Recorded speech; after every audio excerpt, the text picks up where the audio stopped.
Assalamualaikum warahmatullahi wabarakatuh. Okey, untuk kali ini Alang nak share berkenaan dengan barang yang Alang beli. So kalau ikutkan ini adalah total impact wrench. So kalau ikutkan ini adalah 400 Nm.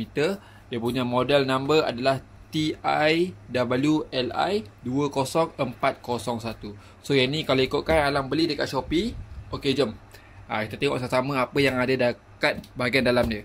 So kalau ikutkan ini Alang beli hanya body saja, tidak termasuk dengan bateri. Okey, jom.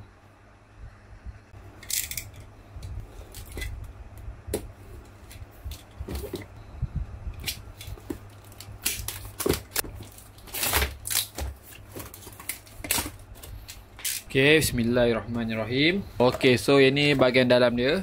Ini adalah dia punya warranty card. Okay, so yang ni dia punya user manual. Dan seterusnya dia punya barang dia. Dia punya body. Okay, so kalau tengok seterusnya, apa yang ada dalam kotak ni adalah dia punya ni, apa nama, dia punya mata dia.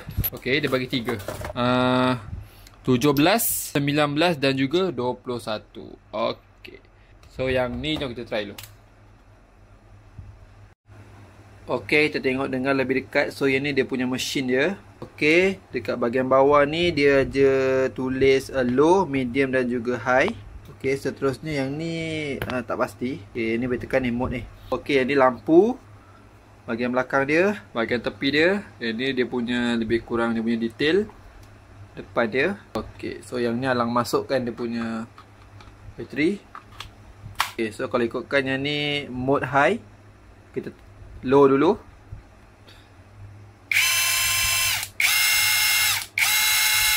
Okay, dengar bunyi dia. Okay, medium.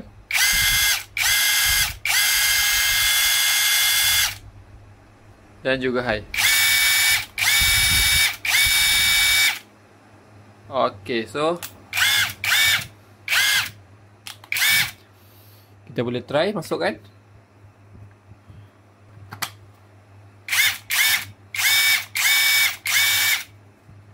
Okey, mesin dah ready. Jom kita try dekat kereta. Okey, so kalau ikutkan ini adalah kereta Alza, Pro 2 Alza, Alang punya. So kalau ikutkan nut ni semua tak pernah buka. Kereta baru dalam 2 tahun. Alhamdulillah tak ada masalah. Okey, so sekarang ni Alang akan buka nut ni menggunakan impact wrench yang baru beli ni. So kita test dulu menggunakan mode low. Okey, low. Try low yang ni. Yang ni kalau ikutkan 21. Saiz nut ni 21. Okay, kita try buka. Okay, yang low pun dah boleh buka. Low Yang low pun dah boleh buka. Kita try satu lagi.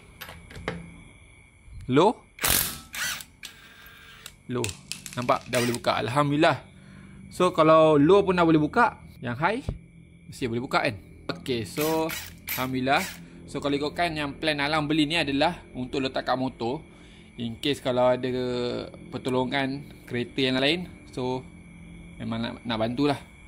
Tu yang beli kecil saja 400 Nm. Kalau ikutkan dia ada lagi 500 Nm 1350 Bila Nm dia besar, dia punya mesin lagi besar. Okay, so itu saja perkongsian daripada saya.